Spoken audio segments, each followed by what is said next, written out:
The universe does not ask you who you are. The stars do not negotiate their burning, and the oceans do not struggle to define their depth. They simply are. They exist in a state of total, effortless obedience to the laws of their own nature. But you are tired. There is a fatigue that runs deeper than your bones, a weariness that sleep cannot touch. It is the exhaustion of a sculptor who has been chipping away at the same block of marble for a lifetime, terrified that if he stops for even a moment, the statue will crumble back into dust. We live in an age that worships the self-made. We celebrate the architects of their own destiny, the masters of reinvention. We are told that identity is a canvas, and we are the painters. But what if this very freedom is actually a prison? What if the anxiety that hums in the background of your mind, that low-frequency static of fear, is not because you haven't achieved enough, but because you are trying to do the impossible? You are trying to act as your own cause. Welcome to the architecture of the human condition. Today, we are going to dismantle the single most pervasive psychological mechanism in history. It is not trauma, it is not economic scarcity. It is what the deepest esoteric traditions call the authority problem. But this is not about rebelling against your boss or your government. This is about the rebelling against your own origin.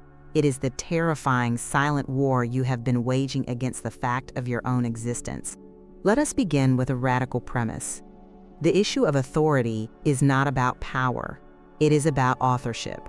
To have authority over something is to be the author of it, to define its meaning, its purpose, and its composition.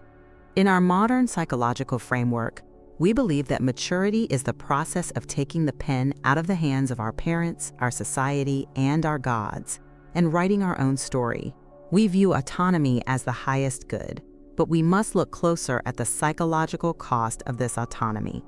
When you believe you are the author of yourself, you assume total responsibility for your existence. Every flaw becomes a failure of your design. Every weakness becomes a testament to your incompetence as a creator. If you are self-made, then you are self-sustained. You are an island universe that must generate its own gravity, its own light, and its own justification for being. This is the root of the imposter syndrome that plagues the modern mind. We feel like frauds because, at a metaphysical level, we know we did not create the spark of life that animates us. We are maintaining a facade of independence over a biology and a consciousness we did not design. Consider the ancient myths. Prometheus stealing fire. Adam and Eve taking the fruit. These are not just stories about breaking rules. They are coded maps of a specific psychological event. The moment consciousness decided to reject its source and attempt to generate its own reality, we tried to usurp the throne of the Creator. We wanted to be the first cause. But here is the catch. A created being cannot become its own creator. A painting cannot paint itself. So what happens when the painting tries? It enters a state of delusion. It hallucinates a world where it is in charge, a world of time and space where it can act out the fantasy of independence. But underneath the fantasy, there is terror. Because if you stole yourself from the absolute, then the absolute must be angry. If you walked away from the sun to light your own candle, you must forever guard that candle against the wind, and you must forever hide from the sun, fearing that its light will expose the smallness of your flame. This is the secret fear that drives human behavior. We are not afraid of death. We are afraid of God. Not the bearded man in the sky, but the overwhelming, non-negotiable reality of our source. We fear that if we let go of the wheel, we will be annihilated. We fear that our true author is an angry father pursuing a prodigal son. And so, we run. We build civilizations, we accumulate wealth, we curate online personas, all to prove one thing: I exist, I am real, I did this. But look at the devil. Not the red figure with the pitchfork, but the concept of the diabolical. In this philosophical framework, the devil is simply the authority problem personified. It is the belief that the created self can oppose the creator. It is the mind that says, I will not serve. And what is the result of this refusal? It is not freedom. It is fragmentation.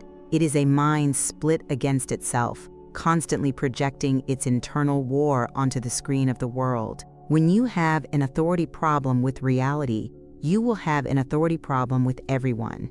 You will see your boss, your partner, your government, not as people, but as symbols of the author you are trying to escape. You will fight them because you are fighting the idea that you belong to anyone but yourself.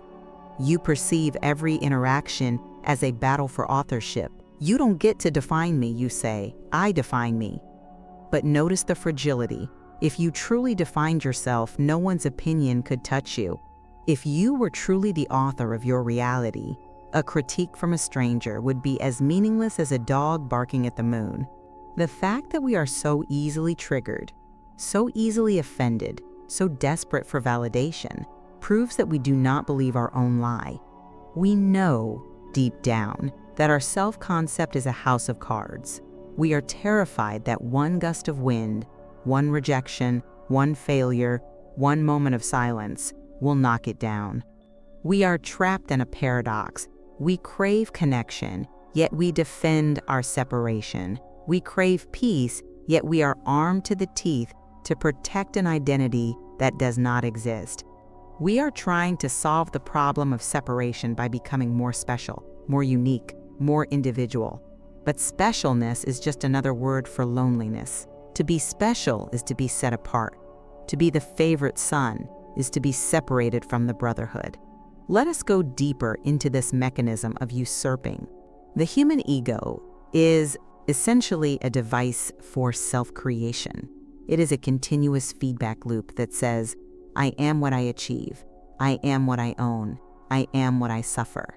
Yes, even our suffering becomes a tool for self-definition. Look at my pain, we say. It is mine.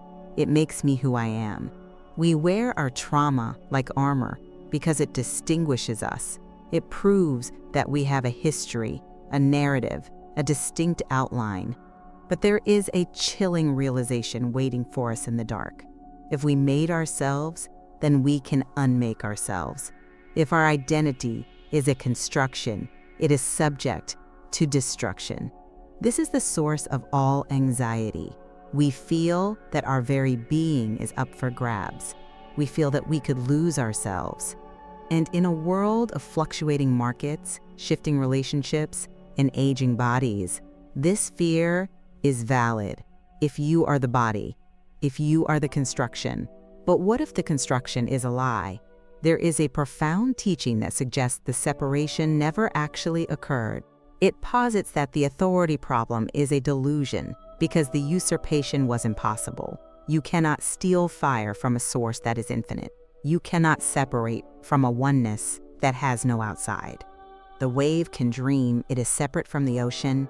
It can crash and foam and rage against the shore, but it never, for a single nanosecond, ceases to be water. This brings us to a radical reinterpretation of the phrase, God is not mocked. In traditional dogma, this is a threat.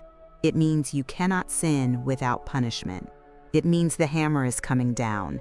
But through the lens of higher metaphysics, it means something entirely different. It means reality cannot be changed by your illusions.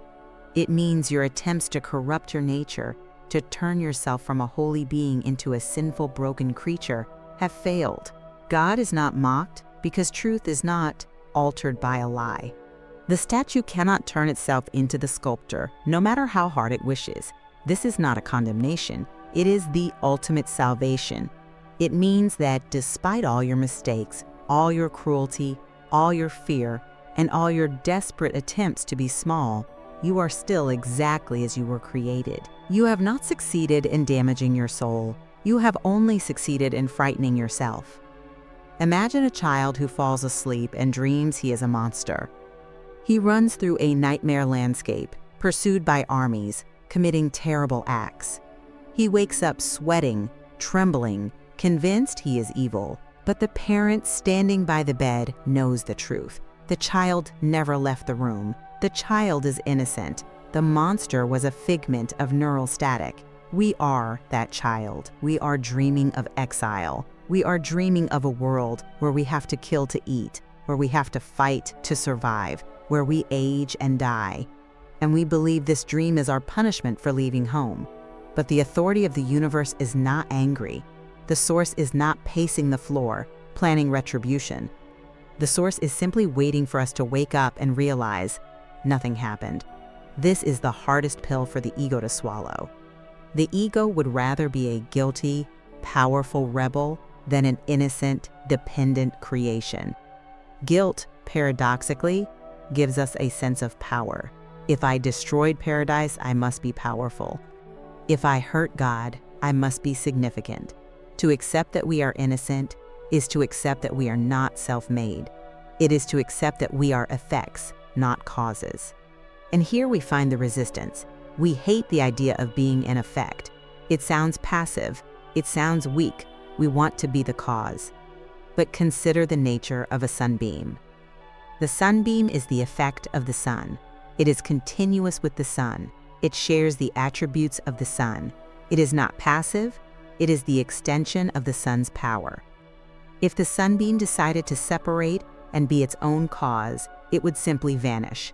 Its existence depends on its connection. Our depression, our lethargy, our spiritual dryness comes from pinching off the hose.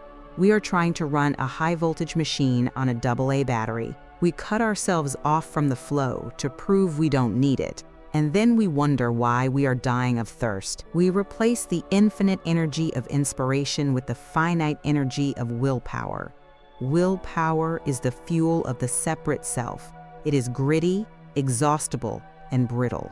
Inspiration is the fuel of the created self. It is effortless, renewable, and boundless. So how do we break free? How do we lay down the chisel?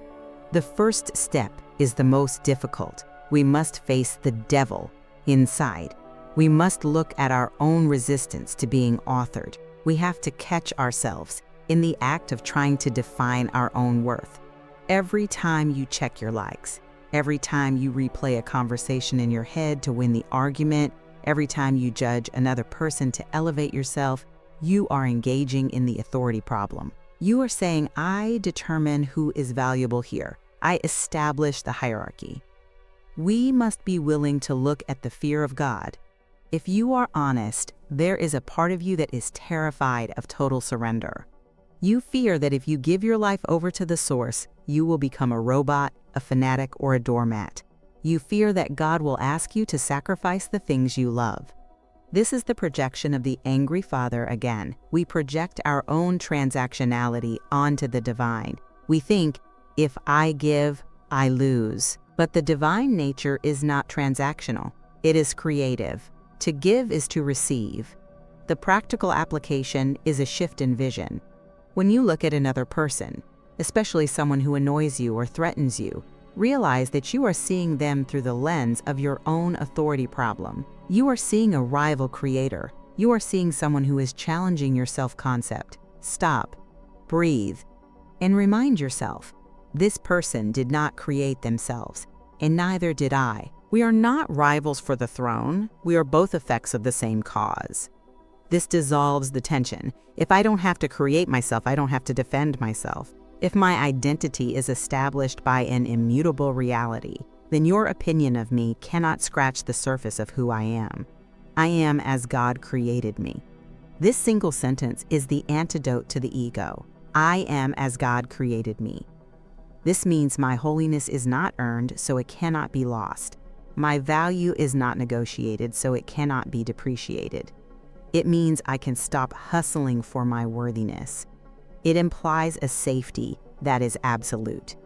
If you built yourself, you are in danger, because you are a shoddy builder. But if the infinite intelligence built you, you are structurally sound. Imagine the relief of dropping the role of the author. You are not the writer of the play. You are the character who has realized they are being written by love. Your only job is to play the part with sincerity, to let the script flow through you. This is what we call flow state. It is what athletes and artists feel when they disappear, and only the action remains. That is the state of being a creation. It is pure action without the friction of the separate I. We have spent thousands of years trying to be God. We have built towers of Babel, empires of steel, and digital avatars of light. And we are still lonely, we are still afraid of the dark. Perhaps it is time to resign from the job of general manager of the universe. Perhaps it is time to admit that we did not make the stars, and we did not make our own breath. There is a silence waiting for you underneath the noise of your identity. It is not an empty silence. It is a pregnant, vibrant stillness. It is the presence of the author. And when you finally stop talking, stop defining, and stop fighting, you will hear the only voice that matters. It does not say, obey me. It does not say, fear me. It says, you are mine, and all that I have is yours. It says, you never left. It says, put down the chisel. The statue is already finished. The war is over. You can go home now.